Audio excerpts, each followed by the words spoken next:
All right. Good morning, everyone, or afternoon, whatever you like it. Today is Friday, October 29th, and I am back with a new podcast with my new best friends, Matt Jacobowski on the bottom, Notre Dame fan, and Matthew Sargent. You guys have seen him before. He's been on, but Matt Jacobowski is new. You all know Matt is the guy who decided to bet Vandy plus 35.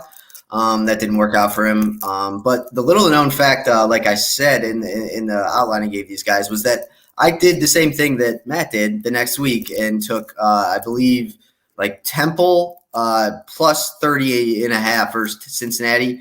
Final score is 52-3. So we're even, Matt. So that's good. But let's get into it, boys. Matt Jacobowski, what's up, man? Tell us a little bit about yourself. And yeah, that's pretty much it. What's up? I'm doing pretty well. Just a big college football fan and even bigger Notre Dame fan, and I'm ready to get started. So question, did you like, when it first happened, did you like the Marcus Freeman hire? Yes, I did. Okay. All right. Cool. I did as well. Matt Sargent, what's up, man? How you doing? I know you've been caught up with. You've been busy lately. How are things going, though? Good. Yeah, I've been good. A little hiatus from the podcast for midterms, and then in that time, Florida lost to LSU, Iowa lost, Penn State lost in the 9th overtime. So I missed a good chunk of stuff, but I'm catching up. And right after this podcast, actually, I'm headed up to Jacksonville for the Florida-Georgia game. So, sick bastard. I don't want to hear anybody calling it the Georgia-Florida game. It's the Florida-Georgia game. But, yeah, very excited about that. That is awesome. I did not know that. You will have to send me pictures. That is going to be awesome. But, yeah, let's get into it for today. Obviously, last weekend – not the best slate. What are you going to do this weekend? We got two really good games and then an overall, a pretty good slate. But let's get into it with our quote of the week. And this is from Ralph Shug Jordan, who was the Auburn head coach from 1951 to 1975. Always remember, Goliath was a 40-point favorite over David. Obviously a little bit of the underdog kind of thing happening there. The random, and I came across this when I was doing it, the craziest thing about Shug was that he was Auburn's basketball coach from 1933 to 1946. So I don't know. He was like the middle school PE teacher that just was a coach of all the sports, I guess. I don't know. What do we have next? All right, so this is a new segment. If you've been on with me and Tom before, you know it. I'm taking it into these guys, though. What it's called is called 1 minute debate. I'm going to have a question. I don't have a coin, so I'm going to hold a number behind my back. Whoever's closest will get to go first. And we're going to debate two topics. Matt and Matt are going to debate two topics. Whoever gets first gets to pick, obviously, and I'll put up a poll online after this. To see who won the debate. So the question of the day is, what is the better coaching job, USC or LSU? Matt Jacobowski, I will let you pick. I have a number in my hand behind my back. I'll let you pick. Pick a number? 4. Matt? 2. All right, Matt Sargent gets to go first because it is 2. 2 is my favorite number of all time. Not a great choice by either one of you, considering 4 and 2. You'd never. What if I had over 6? Whatever. But like I said, we're going to get into it. Matt Sargent, Matthew, you tell us what's the better job, LSU or USC? Go. Well, since I'm the resident SEC guy, I'm going to take LSU. The first thing I think is worth saying is there's still a ton of recruiting momentum going towards Baton Rouge, even with Coach O leaving. They came off of, I think they've got like 2 top 5 classes in a row now.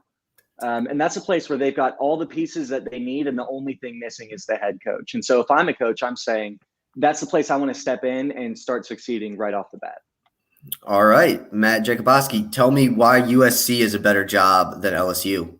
I think they have the superior market, the superior recruiting area, and I think that they are at any given moment 2 to 3 years away from a championship playoff appearance.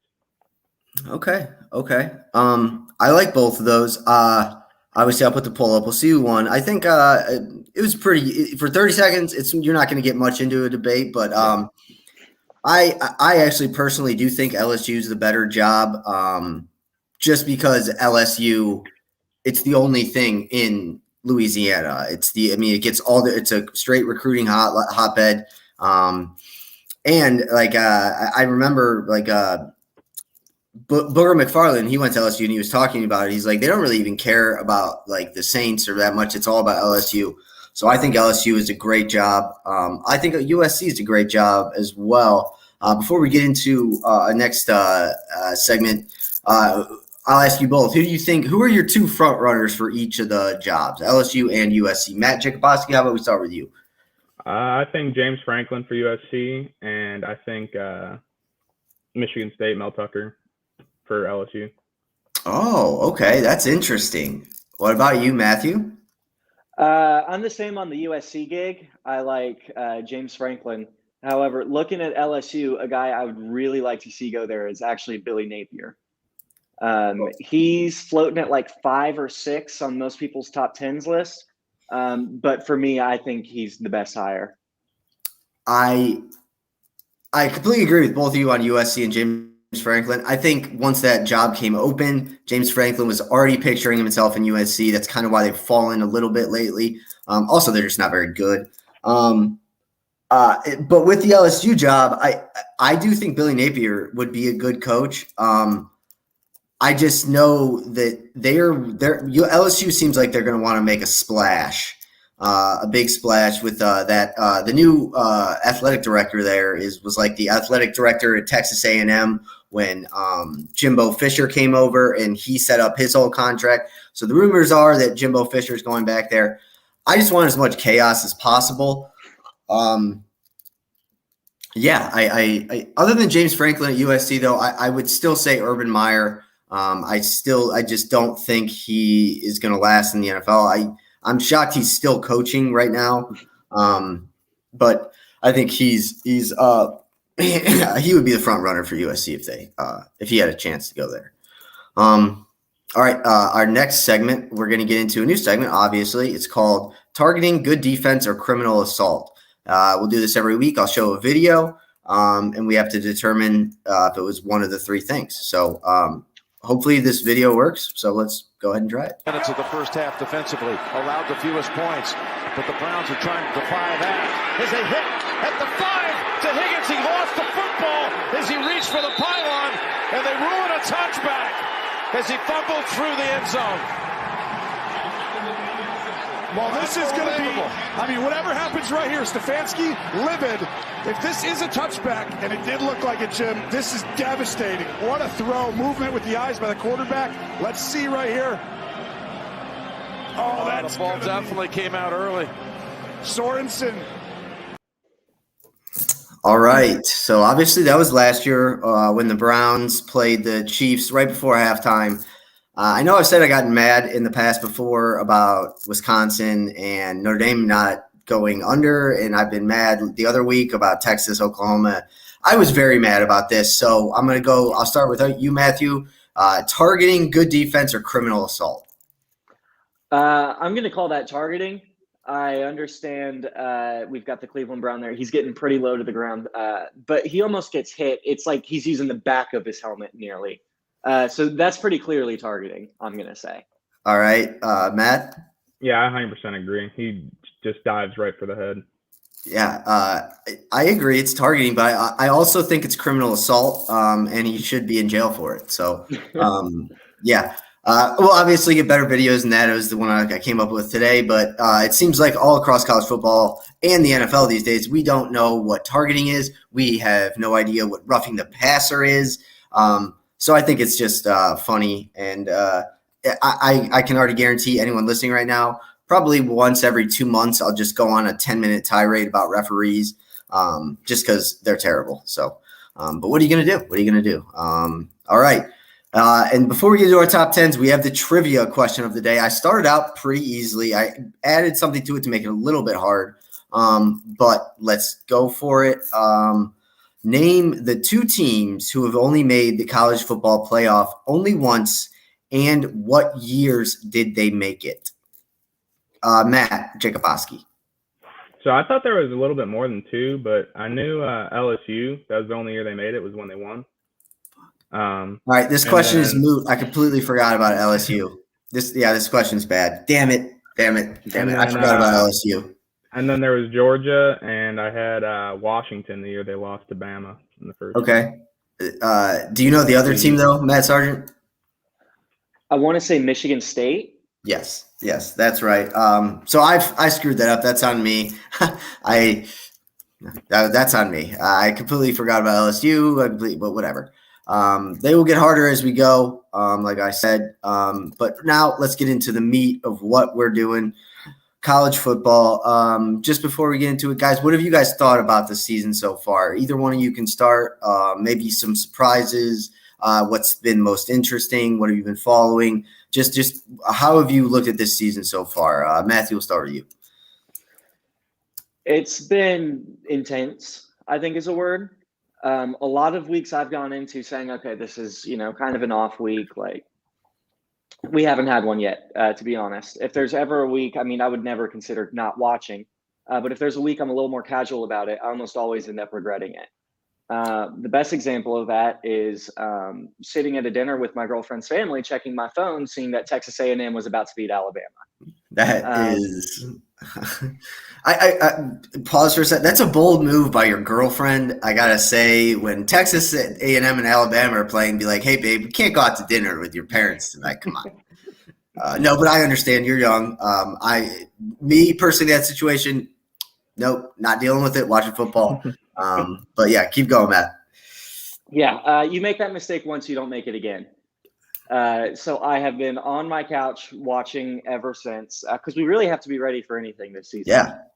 Yeah, absolutely. I mean, I thought last week would be pretty weak, like a pretty down, low-key weekend, and we had the first 9 overtime game in college football history. What about you, Matt Jacobowski? Well, being the draft nut I am, I've loved watching all these quarterbacks fight for what's pretty much a wide open QB1 spot.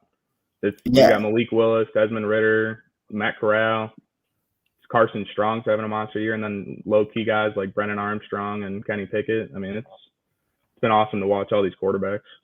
Yeah, I agree. I think I asked you this last Thursday, but who would be your pick if you had you had your option of the quarterbacks? I think I remember what you said, but go ahead and tell me again. It's Carson Strong for me every day of the week. See, I remember that now. I don't necessarily agree with you. But yes, Matt Jacobowski is our draft guy. We are always going to talk about recruits and things like that. And I honestly just have a lot of personal questions for you about what you think about the draft. But all right, let's get into it. I think obviously we know the big games this weekend. Michigan at Michigan State. We'll talk about that. Penn State at Ohio State. Auburn Ole Miss is a pretty big game. There are a couple big games, and then obviously Notre Dame versus North Carolina is a big game. But before we do that, we have to let the people know who we think are the best teams in the country. So we're going to start off with our top 10s. Matthew, why don't you go ahead? We haven't had you in a while, so I remember the last time I think you had moved Ohio State up to like 3 or 4 or something. So I'm interested to hear your top 10 now. Yeah, well, this is the closest I've been to the AP. Having mine top 3 are entirely identical. I've got Georgia, Cincinnati, Alabama. I could go in depth and explain those, but if I've done it once, I've done it 100 times. People know how I feel about those teams. Yep, no need. I'm still not crazy about Oklahoma. I'm looking at Oklahoma number 4 on the AP. I don't have them yet. That's where I'm going to have Ohio State, is that number 4 spot. Looking after this, I want to go Michigan right after that at number 5 for fun. And honestly, I've felt this way since the beginning of the season. I'll put Ole Miss all the way up at number 6. Okay. Feel really good about Ole Miss at number 6. And then after that, who have I not gotten to yet? Have I gotten to Michigan and Michigan State? Yeah, you went Michigan 5, I believe. I don't think you've gotten to Oklahoma yet. Oklahoma, I don't have until about okay. 7. I do remember that, so that's fine. Yeah, you're missing out. Michigan State, Iowa is in the AP, I believe, and Oregon. Yeah, out of those, I probably have Iowa the lowest of which. Even though they've got coming up against Wisconsin, I can't imagine a better matchup for them in the way they play than to play a team like Wisconsin, who's going to keep making mistakes. But that line, I mean, I sent it to you this morning. I can't remember what it was. It's ridiculous. Yeah, it's a weird line. It's a weird line. There are a couple weird lines this week. All right. Did you finish your top 10? Sorry. Yeah. So no, that'll round out my top 10. Essentially, is let's see. We'll have Ole Miss at 6. Oregon, Michigan State. Then Iowa. You're rounded out. Yeah. I like Ole Miss as well. I would not put them in 6. The only problem I have with Ole Miss is I don't think they're ever going to be able to win a really big game because they don't play defense. Like I almost, and Matt, you can tell me if you agree or not, like Ole Miss for me right now is what Oklahoma kind of used to be before they got to the really big powerhouse, where their offense is insane, but they just actually play literally no defense. I mean, Oklahoma still doesn't really play that much defense, but I would hope that Lane Kiffin has the pull to bring in some top-notch defensive recruits, which I think he does, because if they ever get like a decent defense, I think they could be really good. Yeah. All right. Matt Jacobowski, you're up, man. Top 10. All right. I got 1 Georgia. I got 2 Ohio State. I think they're playing the second best team in the nation right now. I got 3 Alabama, 4 Cincinnati, 5 Oklahoma, 6 Oregon, 7 Ole Miss. I'm pretty high on them as well. And then I got 8 Michigan State, 9 Michigan, and 10. I had to put my Notre Dame Irish in there. Okay. Notre Dame still the 1 loss or 2? 1. I thought so. Yeah. So Notre Dame's definitely a team, at least I think, and you guys to tell me if you agree, that we may be looking at the end of the season where we're like, why have we not been talking about Notre Dame? They have 1 loss. Blah, blah, blah. I mean, obviously with the playoff, and they've not really necessarily been the best in the playoff, but Notre Dame seems like a team to me that we're going to come down to the end of the season and we're going to be like, well, Notre Dame's sitting there in 6th or 7th in the AP or in the rankings, and they've only lost 1 game. So Matthew, I guess I'll ask you, what are you thinking about Notre Dame this year? Yeah, I'm going to be completely transparent and honest, which is I really paid attention to Notre Dame for a 3-game stretch there. And then after the Cincinnati game, I said, okay, this is the Notre Dame we're getting this season. And I kind of just went back to doing my own thing. And it wasn't until actually, honestly, only 2 or 3 days ago that I looked and I said, they have 1 loss. And it's to the team that the AP has number 2 in the country right now. Yeah. So I think we need to keep an eye on them. I'm still kind of going to hold some of my opinions that they have. I think there were a handful of games, especially that Wisconsin one, that was just kind of given to them. That being said, I largely stopped paying attention and have begun to realize that may have been a mistake. Yeah, no, I would agree. I was pretty much on them that 3-game stretch. But yeah, I think we're going to be looking at them at the end of the season oh, they're pretty good. Matt Jacobowski, Kyle Hamilton's out this week, right? Yes. Are we looking at a serious injury? Because I really hope not. I don't think it's very serious. No, I think he should be back in a week or 2. Because I know he's a top 5 pick, and so that's interesting. It's going to be interesting to see where Notre Dame is. I'll go through my top 10 real quick. I got Georgia 1, Cincy 2, Ohio State 3, Bama 4, Oklahoma 5, Oregon 6, 7 Michigan State, 8 Michigan, 9 Ole Miss, 10 Iowa.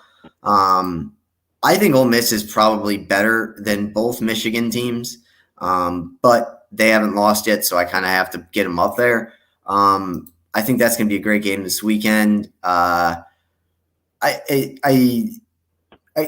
guess I'll ask you guys this. It seemed like after Cincinnati beat Notre Dame that they were almost they were at least going to be in the conversation, in the serious conversation. And I was pretty confident they would make the playoff if they didn't lose.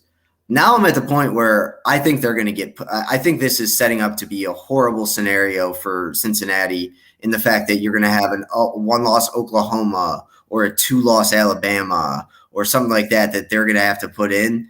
I don't know. What did you guys think? What do you guys think about that? Either one of you, go ahead. Well, I think the more Notre Dame keeps winning and the more they keep playing well, that is just helping their case with the win against them. So yes, I agree completely. I think that win could have gotten not that good, but it actually ends up it's looking better and better each week. What about you, Matthew? Yeah, I think if we're going to talk about having to worry about teams getting pushed out of the playoff, you got to start in the SEC. We basically invented it. You look right now, Kentucky and Ole Miss both have 1 loss. I don't really see either of them getting into the playoffs, but I see how that can definitely get tricky when you have maybe a 1-loss Kentucky who doesn't get to go to the SEC championship game. It gets really tricky. I don't see space for Cincinnati right now, especially now that Ohio State and Oklahoma are trending upwards the way that they are. In the first couple of weeks when we were kind of ready to have them out of the picture, I saw a way for Cincinnati, but I just don't think there's space. Yeah, and as I said, I don't know if you guys listen to other podcasts. I listen to Pardon My Take on Barstool. I don't know if you guys do. I would recommend you do. It's good. Yeah, they were kind of saying that, as a Cincinnati fan, do you almost want to go undefeated, get to that point, but have them say no? Because then you can just argue for the rest. I mean, it's a fans thing, but you could argue for the rest of your life that you should have been in the Final Four at least, and at least it won't be like a UCF thing where they were like, "Oh, we won the championship." But as a fan, I could see where you almost don't want to be in it just because then it'll force them to go to the 8 team or the 12 team. But I don't know. So I didn't put this on the outline, but I completely forgot. It's my fault. Matt Jacobowski, I know you gave out your prospects last week. Give us an update on who's looking up, who's looking down. Do you still have the same top 5? Kind of fill us in on what you're thinking going into, I guess, bowl or not. What are your thoughts going right now? I guess for. Right now, a couple of the top players, Hamilton and Derek Stingley, they're out, so they're not really trending upward. I guess you could be saying they're trending down, but the more they don't play, the more their stock stays the same. And then I loved Marvin Leal. He's been trending up for me. He's been dominating every week on A&M, the defensive end. That defense is so good. I know. Mostly the top 10 hasn't really changed. A lot of good receivers too, right? Borderline top 10. The 2 Ohio State receivers, Wilson and Olave. It's mostly been the same. Just trending up is Leal for me. Trending down is maybe those injured players right now. Yeah, I do wonder how teams are going to look at Stingley. I don't think it really should matter. I think he's got all the ball skills. He's got everything that you need to be a corner, in my opinion. And I know we talked about this last time too, but you have no quarterback in your top 10. I think that's probably pretty common. I haven't seen anybody with a quarterback in their top 20. I don't think so. It's definitely a year without a quarterback. And I don't know if you watched it last week, but Kayvon Thibodeau finally came out and looked like a dude that could do something. And we'll get into the Heisman in a sec. But I know I had talked to both of you guys about it, but it really stinks there's not a defensive player this year that's being awesome, because they would absolutely be in the running for the Heisman, in my opinion. And that could have been Kayvon Thibodeau had he not can you imagine if Kayvon Thibodeau had 2 sacks against Ohio State and he'd been healthy all the way through the year? His stats would be incredible. I think he would get love for the Heisman. But Matthew, I guess I'll ask you, who do you look at as kind of the top prospects? And let's be honest, a lot of them come from the SEC. So either in the SEC or outside. And then your take on the quarterbacks this year. Yeah, as far as Heisman specifically coming out of the SEC, Bryce Young since the beginning of the season has been, well, we don't have anyone else to give it to. That kind of feels like the attitude there. So I like Matt Corral a lot. I didn't want to like him at the beginning of the season. I talked about that on the podcast before, but I've gotten behind him this season, especially now. He's got a lot less receivers to work with. There's a lot of injuries at Ole Miss, even on offensive line at tight end. We moved on to Heisman, so just give out your Heisman top 4 or 5, whatever, right now. And I think we started there with Bryce Young and then Matt Corral. Yeah, so I would have Bryce Young, Matt Corral. I'll take Kenny Pickett. I like him a lot. Kenneth Walker trending up as well, and then C.J. Stroud has surprised me. Another guy at the beginning of the season I wasn't too sure about. Yeah, I agree. I think I would probably have Matt Jacobowski. Who would be your Heisman, either if you're going to go 3 or 5? So I got the same 5, but I got Bryce Young 1, 2. I think he's the front runner right now, but I think C.J. Stroud's a riser right now. I think he's second. Kenneth Walker has a lot of work to do with the big games he's got coming up, so I have him 3rd. I think Matt Corral's trending down since his injury. And then 5th, I still have Kenny Pickett in the conversation. I just don't think he has good enough competition to compete with the SEC guys. You look at what Zach Wilson did last year, and he couldn't even he had great numbers and couldn't even touch the Heisman. Yeah, no, I feel that. I'll go back to you, Matthew. So he obviously brought Matt Corral down at 4. I'm probably a little bit higher. I probably have him at 3 or maybe 2, but he has come down to earth the past couple of games, it seems like, correct? Mm-hmm.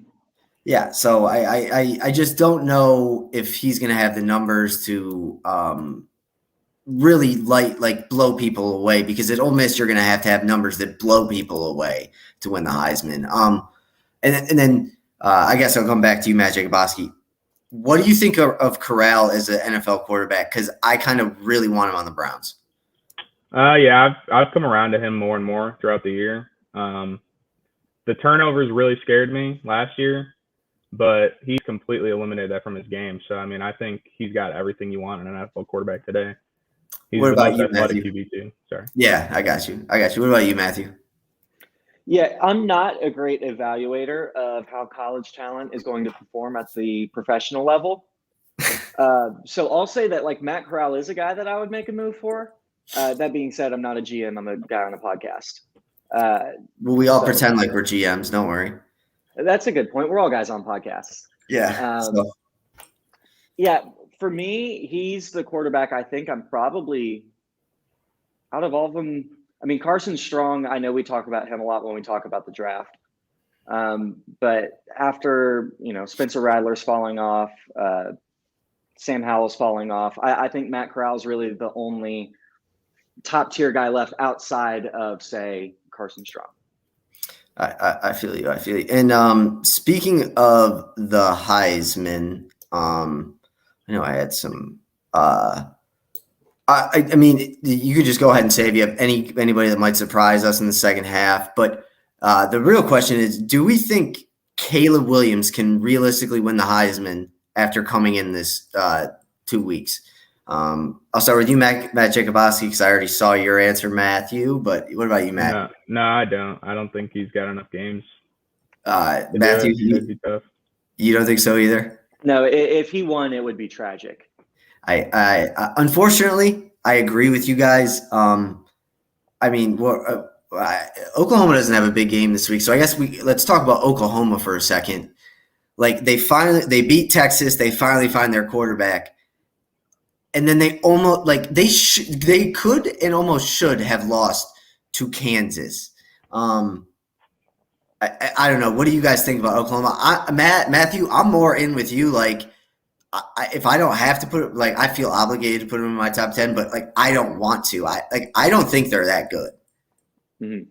So what about you? I guess either one of you can go ahead. What do you guys think about Oklahoma? Yeah, I had put something in my rankings probably about 3 or 4 weeks ago. I had an Oklahoma fan reach out to me. He didn't like it very much. But I essentially said I had him at 11 at the time. And I said, Oklahoma gets to be in my top 10 when they play 4 good quarters of football on the same Saturday. They have not done that yet. I have had to move them into my top 10, considering they're undefeated this far into the season. But I look at almost any top 10 team, and I think I put them against Oklahoma. And Oklahoma, I can guarantee you it's going to look like they're going to lose. And they most likely still will. Yeah. Oklahoma's weird. I guess coming over to Matt Jacobowski right now on a neutral field in Chicago, who wins, Notre Dame or Oklahoma? Even as a Notre Dame fan, I think Oklahoma would probably beat them. Really? See, I'm not as convinced as you. I think Notre Dame's defense, I think that if anything, Notre Dame has the athletes on defense to beat Oklahoma, but that's just my opinion, I guess. They typically struggle with the high-powered offenses. They really do. They do. Yeah, they do. That's true. That's true. And then I guess before we get anything, the last question I ask you, I don't know, Matthew, I don't know who your favorite team is. You could do Florida and Alabama.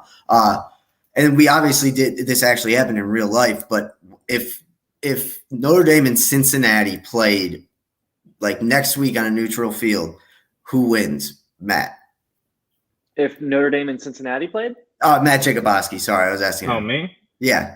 I think that if they played 10 times, they both win 5. I think they're just really good matchups for each other. I think it's go either way any day.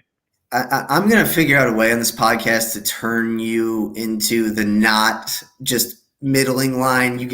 Come on, Matt. You got to go far to one side or far to the other side. Come on. Yeah, I'm an extremist, all right? It's all good. What about you, Matthew? I guess, like I said Florida or Alabama. I guess the bigger question would be, do you think Cincinnati would beat Florida? Because I don't think they beat Alabama. I mean, out of 10 games, I think Cincinnati probably, to be honest, and there's probably some bias baked into this number, I think Cincinnati probably wins 3 out of 10 against Florida. But I'd have to see it. Yeah, I'd probably go with 4 or 5, but I agree. I will say I have been surprised by how good Cincinnati is. Like their defense is not just like a good non-power 5 defense. Their defense is legit and has athletes that that are really good. And I know Matt Jacobowski, on your prospects, you had Sauce Gardner pretty high, which I was surprised by. But I really like Sauce Gardner. I think he can play with the best of them. So we'll see. We'll see. All right, let's get into our next topic. But we went through Heisman. I don't really see anyone jumping ahead of the field. And if there's anyone that I think could like kind of want to run away with it, well, I have 2 players. Obviously the SEC guys, like they have big games coming up, but the Big Ten guys have like 3-4 weeks of like straight back, like a gauntlet of games. So I think CJ Stroud, if he plays well, could possibly after this stretch, CJ Stroud could be your like front runner running away. But I also think Kenneth Walker, if he has a big game tomorrow versus Michigan, I think he vaults into the top 2. Like if he has like 20 carries for like 110, 120 yards, 2 touchdowns, I think he vaults into your top 2. So I definitely think there's a chance for those Big Ten guys to really show out. But we'll have to see if they can do it. I don't know if they can. All right, the big games. Matthew, we'll defer to this one for you. The big games of the weekend, like I said, we have a couple. Obviously, the first one, it's the Florida-Georgia game, right? Not Georgia-Florida, it's the Florida-Georgia game. Tell us all you know, Matthew, and tell us who you think's going to win. Well, I'll tell you this much. I bought those tickets before the season started. Back when we thought this would be like a number 5 versus like a number 8 team. Was not ready to watch a number 1 team go up against the unranked team.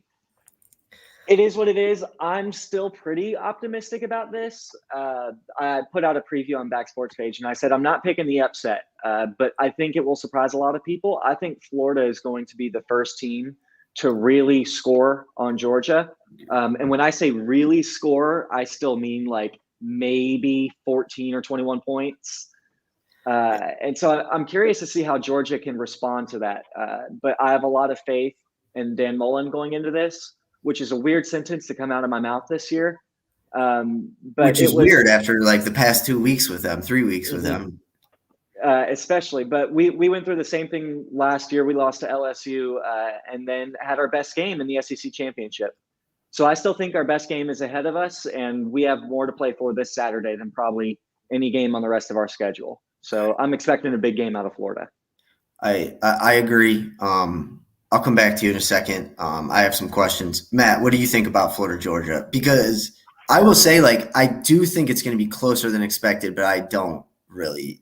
Yeah, we'll see. What about you, Matt? Jacobowski? Yeah, I think it's absolutely insane that Georgia's literally letting up less than a touchdown a game. I definitely agree they'll score more than 6.6 or whatever it is, nuts that they're letting up. I think they'll probably score at least a couple touchdowns. Yeah. But I definitely like Georgia pretty handily. So Matt, going back to you, I admit I haven't been paying attention that much to Florida since they lost to Alabama. I'll admit it, my bad.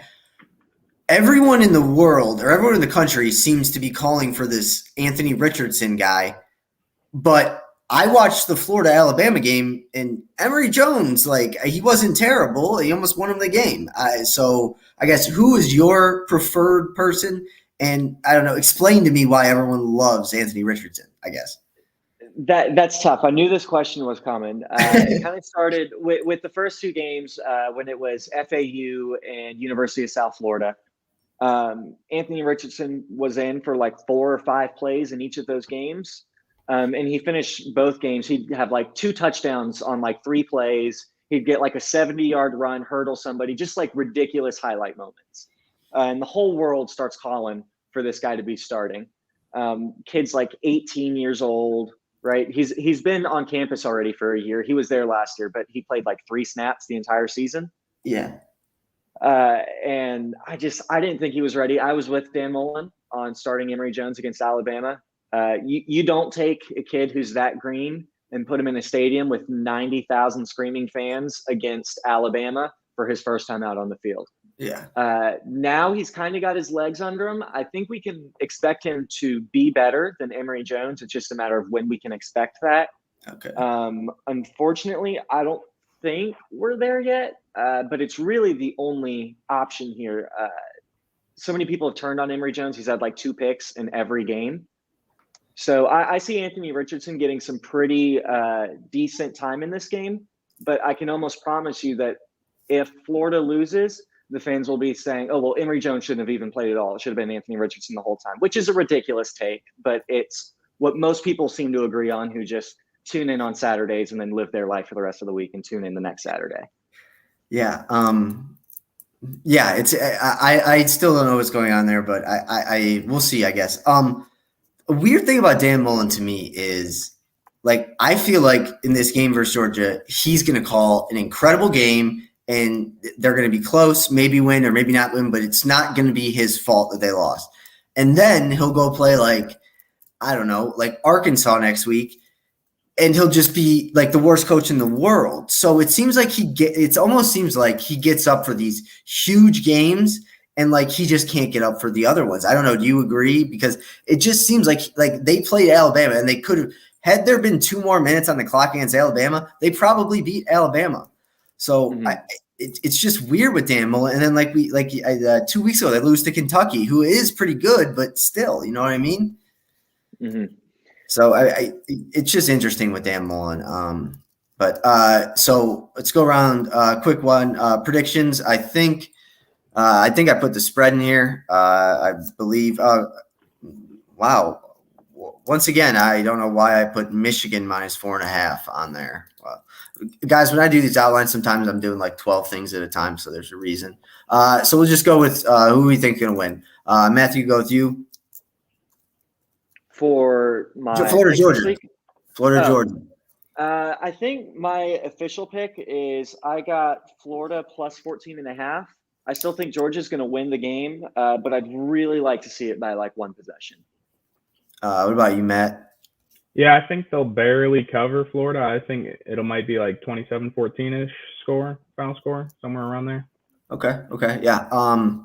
I agree. I don't think I took this game.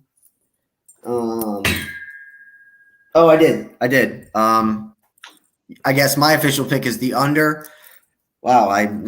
Great. That's great. We just talked about how much Florida is going to score, and I took the under. So that's great. It's really, really exciting for me. I don't know. When I get on betting streaks, I just keep doing it. In every week Georgia's played, I always hit the under. So you know what? It might hit again. I do the more I think about it, I do like the under, especially because I think it's gonna be a close game and the spread is 14. So I'm thinking maybe a 21-14 or something like you said, 27-14. But I do think Georgia wins. Although I did see this. So obviously the World Series is tied 1-1 now, but before the World Series started, so Game 4 is tomorrow, I guess, for the World Series. So imagine if you were a fan of Georgia sports, like Georgia football team and the Braves. So tomorrow it's not obviously, but it could have been Game 4. So realistically, it could have been horrible for Georgia fans in the fact that the Braves could have been swept out of the World Series on tomorrow, and Georgia loses to Florida tomorrow. So we're hoping for Georgia fans, but yeah, you never know. All right, on to the next big game on the docket. I think this is a big game. I love UNT. I love the color, so we're going to put it on there. I'm probably going to put Notre Dame on every week just so we can get Matt Jacobowski's opinion on it. So let's go. Notre Dame, North Carolina. One question. I don't remember what you said, but I know we talked about it. What are your thoughts on Sam Howell going forward? And two, just your thoughts on the game. Me? Yes. No, the other guy with the Notre Dame hat on. Oh, okay. Sorry. Go ahead. No, I'm not huge on Sam Howell for the NFL. I think he'll probably go in the first round, but I'm not all there with him. I think it was more the talent around him last year. Yeah, I remember we talked about it. So that's okay. But I think Notre Dame will win. I think they'll win probably at least by a touchdown, maybe more.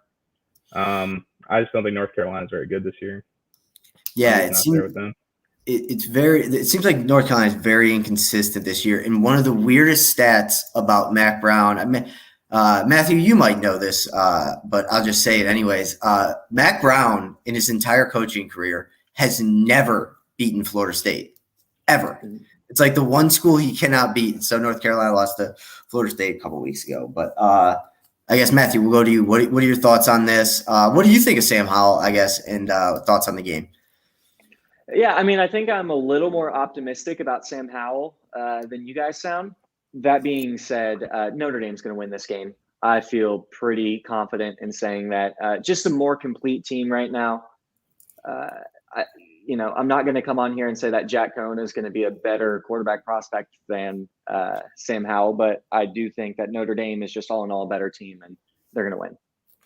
Yeah. Okay, cool.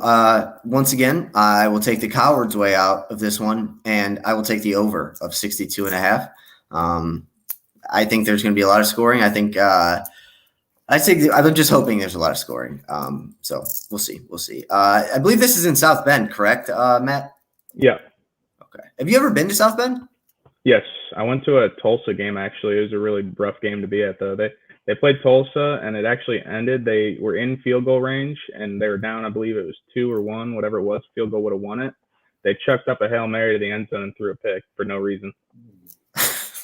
It was rough to be at, but yeah, that stinks. South Bend is one of the I've been to the South. Obviously, I went to school in South Carolina. I obviously still want to go to LSU in Florida and places like that.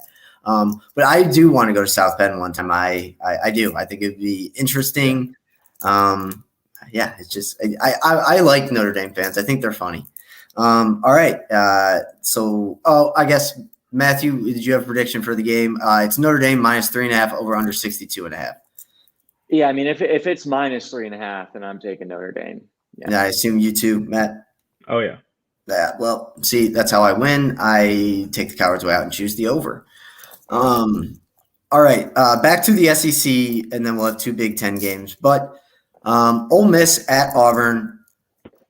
Once again, I don't know if you guys have seen it. The line that Auburn is favored, I just don't know why they're favored. I don't get it at all. I can't believe Bo Nix is still a starting quarterback in the SEC. But Matthew, we'll start with you. Thoughts on the game? Go from there. Yeah, it was my first kind of impulse was to jump all over this line and just bet whatever I had on Ole Miss. And I really just wanted to sit on it and think about it for a little bit. And there's nothing that the odds makers know that we don't. but they're typically a little better at how to value things. And I think they're looking at a lot, the injuries at tight end, offensive line, and wide receiver, to where Ole Miss is now starting. They were starting a defensive back at wide receiver last week, I believe. So it's a pretty beat down team. I still think that they're very capable of beating Auburn. On the flip side of that, I think Auburn's capable of taking advantage. They're kind of one of those teams where they're not winning any premier games, but they're going to beat out some wins. So I see this one going either way. I'm going to take Ole Miss just because I feel a little better about it, but I won't be shocked in the least if Auburn wins. Yeah, I'm in the same boat as you. I would take I'm taking Ole Miss in the points. Lane Kiffin, if he ever wants to be a real-time coach, he needs to win these games. What about you, Matt? Yeah, I'm right there with you guys. I mean, I think there's too much on the line for Ole Miss right now, sitting with one loss against Bama. They just have to pull this game out and get healthy. Yeah, that's true. Stretch. That's true. I mean, so Alabama would have to lose twice for Ole Miss to get in the SEC championship, correct? Yeah. Because they have the tiebreaker over them. Yeah, okay. Oh, that's interesting, though. That is interesting. What about you, Matthew? What did you have? Maybe I didn't hear. Oh, yeah, you did. You took Ole Miss +2. Yeah, I agree. And I looked at the over/under for this, and obviously I think I love it, but I just don't know how defenses are going to work, if they're going to play good defense. So I actually will hop on Ole Miss +2 right with you guys. All right. Now to the two big cojones of the night. And thank God Ohio State is finally playing at night. I don't understand why. I mean, we'll get into it. But so the first one we'll go over Penn State at Ohio State. I will start with this one. I'm kind of the resident Ohio State guy. I don't love Ohio State, but it benefits me if they do well because then people around me are happy. So whatever. But Ohio State seems to have these, they always have, it happened last time they won the national championship in 2014. They lose early, and then they just beat the shit out of everybody on their way back.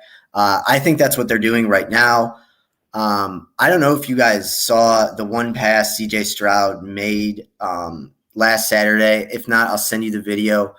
It was one of the best throws I've ever seen in my life, ever. I'll talk about C.J. Stroud and the Ohio State quarterback situation in a little bit, but I think Ohio State's rolling. I really would like to think that Penn State's going to get up for this and come out and be good and play really hard.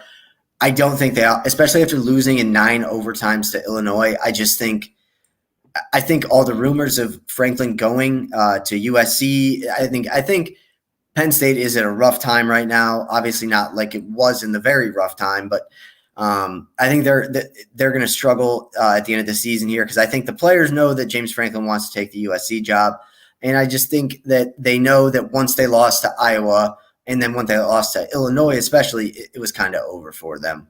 I think Ohio State. I actually do agree with you, Matt Jacobowski. I think Ohio State's the second best team in the country right now, but I would not put them at second because they're not undefeated. But I agree. I think they're the second best team in the country. But they are giving 18.5.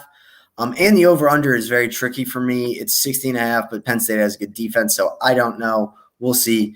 Matt Jacobowski, we'll go to you first. What are your thoughts on Penn State at Ohio State?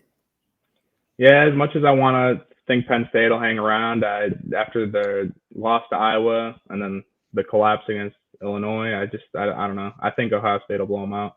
I'll take Ohio State with the 18.5. What about you, Matthew? Yeah, I'm pretty prepared for the Ohio State blowout as well. One thing worth following is Sean Clifford is going to be playing in this game, so to an extent he will be healthy. But I don't know that he's playing at 100%. That could make a little bit of difference.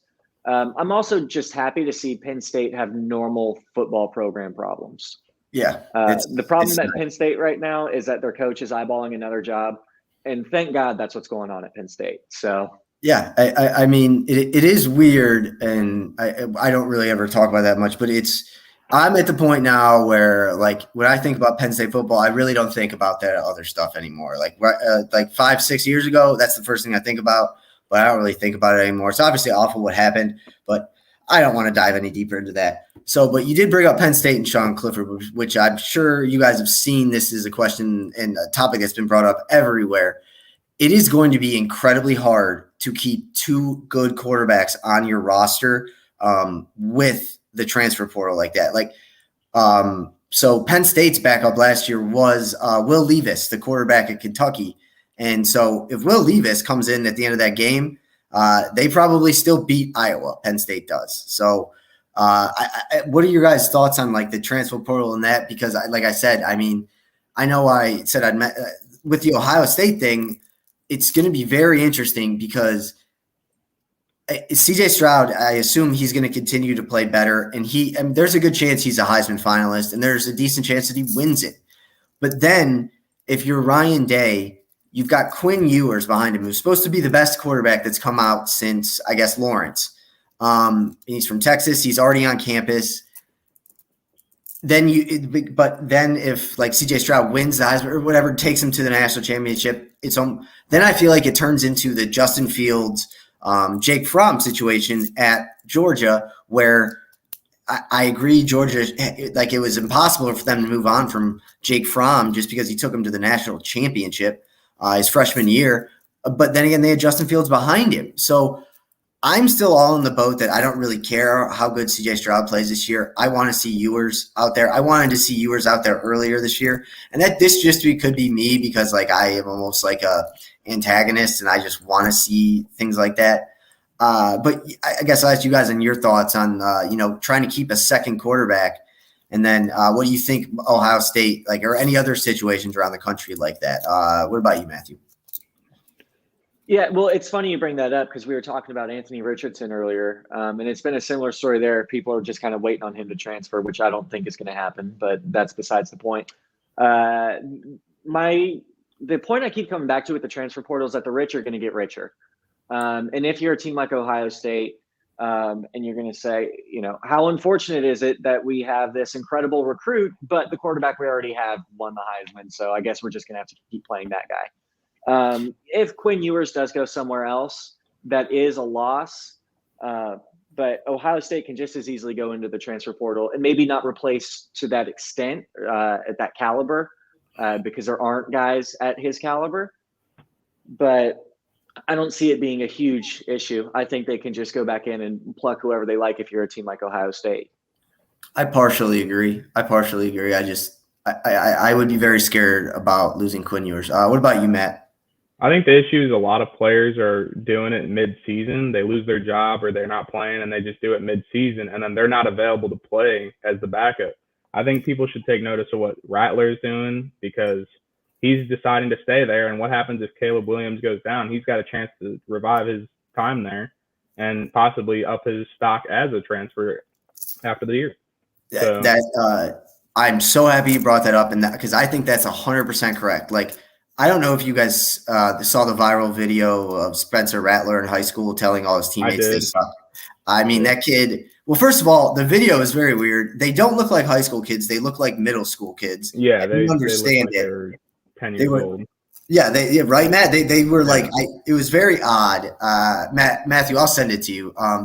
He basically he was annoying as hell in high school, apparently. But I do respect what he's doing right now and sticking around at Oklahoma because you're right. What if Caleb Williams goes down? Like, then you come in and then I agree with you, Matt. You up your stock again as a transfer portal guy. And I also think you can look back at Alabama and Jalen Hurts. Jalen Hurts stuck around for a year and then after the year was over, got the starting job at Oklahoma, which vaulted him into the NFL, basically. So I agree with a lot of what you said, Matt. So what about you, Matthew? What are your thoughts, kind of? On the transfer portal? Yeah, no, you already went over it. Never mind. Yeah, we're good. But yeah, it's the transfer portal is weird, but I do like the fact that Rattler's sticking around. I think that shows a lot of good. I think that shows teams that are going to try and get him through the transfer portal that he actually does care and he's not just pissed that he lost his job. But so once again, I may have missed it. Was there like an official announcement from him or something that he was staying? No, he just hasn't withdrawn from the team yet. Okay, I've seen a lot of strange stuff about like him leaving, like weird, like cryptic things. Like I don't know if y'all saw his Instagram was like quarterback for the University of Oklahoma, and he changed it to just say quarterback. And then there was something he had painted something in his nails. I can't remember what it was. He paid something in his nails? Yeah, it was really strange. I'll try and find it and send it to you later, and maybe we can talk about it next week. Yeah. I haven't seen any of that, but as of right now, I know him and his dad or whatever, they talked about it and they both announced that they're not going to enter the transfer portal as of now. They're going to stick with the team. Oh, they did? They did announce it. Okay.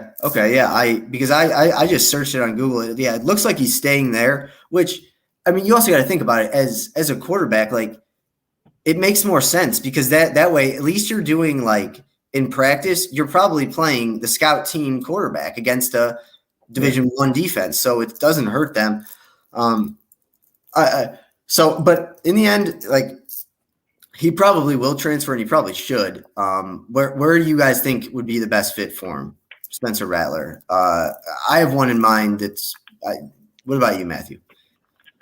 I'm not ready yet, to be honest. Okay. Can I take a second and think on this one? Yeah, I can jump in. I think it's Georgia. I think Georgia's a good spot for him. Yes, but we're also going to have basically like a 20-minute talk at some point, one of these episodes about JT Daniels, because the whole saga with JT Daniels in Georgia has been so weird and so I just don't get it. I hear what you're saying with the Georgia transfer. I don't know if I agree with it. He'd be interesting at Georgia. I think he goes to. I think I would love to see him go to Arizona State, play for Herm Edwards. He's from Arizona, so I would love to see him play at Arizona State. Although Arizona State, I believe Jaden Daniels is only a sophomore. So yeah, I think he's a redshirt sophomore. He's still got like 2 or 3 years of eligibility. Yeah. Another one could be interesting is he can join a new coach at USC. That's true. Yeah. All right. Yeah, that's true. All right. So before I start getting off topic and getting way out of whack, the last big game of the weekend, big brother versus little brother. Just kidding. I hate when schools do that. It's so annoying. But Michigan and Jim Harbaugh will be traveling to Michigan State to take on the Spartans and Mel Tucker. I believe Jim Harbaugh's record against ranked teams in true road games at Michigan is 1-9. So clearly when they got Jim Harbaugh, I don't think they got what they expected. But you never know. Maybe this is the year. I don't know. What are your guys' thoughts on the game? We'll start with you, Matt Jacobowski. I think it's going to be an awesome game. I can't wait. I think Michigan State will be able to run the ball on them with Kenneth Walker. I think it'll come down to who plays better out of the two offenses. And I think Kenneth Walker is the only actual piece that can carry the offense. I don't think Michigan, the running backs they have, I don't think they'll be able to have as much success against Michigan State. I feel that. All right. What about you, Matthew? It's interesting because this is a game where I'm expecting the ball to be run a lot. At the same time, I think I would also call the over on this game because neither of these two are particularly great run defenses. And we haven't really seen either of these teams play against a great run offense. So I'm expecting the over to hit on this game. I think guys like Kenneth Walker and Blake Corum are going to be the difference makers. I have Michigan just barely. I'm almost tempted to flip it just because of how much more I like Kenneth Walker than Blake Corum. So I'll get back to you on that. I think I'm going to stick with Michigan though. So I'll take Michigan minus 3.5. Okay. I am pulling hard for Michigan State. I do not like Michigan. I don't think Harbaugh is a good coach. I do think it's going to be a close game though, no matter what. So I'm taking Michigan State in the points. I just think it's going to be a close game, and especially they're going to both run the ball a lot. And you guys clearly aren't where I am, but it is going to rain and be windy the next 2 days. So it's the run game is going to be a big part of it. So, but like I said, I'll take Michigan State in the points, which leads us into the most important part of our podcast, our 5 picks in our betting cards. So Matt Jacobowski, I got yours, but why don't you just read them aloud so we all know? All right, I got Michigan State plus 3.5 for the game of the week. I got Miami at Pitt going over. I forget what the over-under is. I don't have that written down. I got it. Over 61.5. 61.5, yeah. And then I got Ole Miss plus 2.5. We talked about that one earlier. Notre Dame minus 3.5. We talked about that one earlier. And then I got Kentucky minus 1.5. Okay. Kentucky's interesting. I think Mississippi State might get them. All right, Matthew, I assume you have yours ready? I do. All right. I have one that I changed just a little bit, but I'll just fire them off here. I've got Texas plus 3.5 going up against Baylor. I've got Iowa plus 4, Pitt minus 9, Florida plus 14.5, and for the game of the week, Michigan State, I actually have the over at 50.5. Sorry, I'm just trying to put it in. You have the over 50.5? Mm-hmm. I just texted it to you as well. Oh, yeah. Okay, cool. All right. I like all your guys' picks for the most part. My card is I also like Michigan State plus 4.5. I like the Florida Georgia under at 51. Like I said, I've just always been doing it. So I'm going to stick to what's been working for me. And Georgia unders have been working for me. They've worked for me all year. BYU minus 2.5 versus Virginia. Virginia is better than a lot of people think, but it's very different when you have to go to Utah and play them. Not a fun trip. So I like BYU minus 2.5. This was one of the weirdest lines I may have seen all year. Wake Forest, I don't know if you guys saw this. Last weekend, one of the craziest things ever is – not ever. It was just pretty crazy. Wake Forest played Army, and they both each individually hit the over. It was 70-56. So they both hit the over. Wake Forest is very good. No one's talking about them. Their offensive coordinator is awesome. They are going places, obviously not real places, but they have having a great season. And Duke is legitimately one of the worst teams in college football. So I'm taking Wake Forest minus 16 versus Duke. I don't think Duke has any shred of a chance.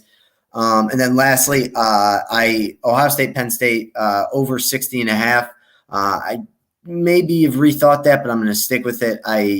Ohio State's going to score. I don't think the only defense that would have a chance is an SEC defense like Georgia's or maybe Alabama's. But other than that, no one's stopping this Ohio State offense. They got 5-6 first-round picks in there, including linemen. So they're rolling. I like that a lot. And then I've added this, and it will go towards our parlay that we will give out. You can either pick one of your picks or a different game, a lock of the week. Are either of you ready to give it out yet? Yeah, my lock's Notre Dame. I might be biased, but Notre Dame minus the 3.5. Okay. I'm gonna take Pitt minus 9. That's gonna be, and it's a pretty big number there, but I like it. Okay. Mine, once again, easily, I'm going to go with the Wake minus 16. Like I said, Wake has really impressed me. So I like that. And so that is, we'll give it out every week, that our Muffed Punt parlay. Pitt minus 9, Notre Dame minus 3.5, Wake minus 16. I will get in there and I will actually make that bet here after the show's over, and I will show you what odds are in it. Are you guys both there? Yep. Okay. My internet is already starting to cut out. But good thing we're at the end of the podcast. So, all right. For our last little thing we do before we go, who's going to muff the weekend? Who's going to screw it for themselves? Who's going to mess it up? Who's going to muff the punt this weekend? Matthew, we'll start with you. I wish another name had come to my mind besides Dan Mullen. I really do. But that was where I first arrived. We'll see. This is his chance to make up for everything. So I agree. I actually like that because he could either muff it or he could just absolutely score a touchdown off that muff punt. So who knows? What about you, Matt? I don't think it's gonna happen, but if somebody was going to, it'll be on my lock. It'll be Jack Cohn. He'll probably muff the punt, and he's been pretty disappointing at times this year. So, Oh, God, all right. I want to go with Jim Harbaugh. I do. But I'm not going to go with him. I'm going to go with Cade McNamara, the Michigan quarterback. He has not been that great this year. The guy behind him is a true freshman, J.J. McCarthy. He should be starting. I think they'll see that this week after Cade McNamara throws about 3 interceptions. And I think Michigan State wins. So, all right, that is going to do it for our first episode of the Muffed Punt podcast. Like I said, I will give out all the picks and I will post a poll on everything. I'll ask you guys one question and then any last words. Which games are you guys most excited for, or which game are you guys most excited for? Either one of you. For me, it's the Florida. Oh, yeah. Florida, Georgia. Florida, Georgia. What about you, Matt? It's got to be Michigan State, but. Okay, cool. All right.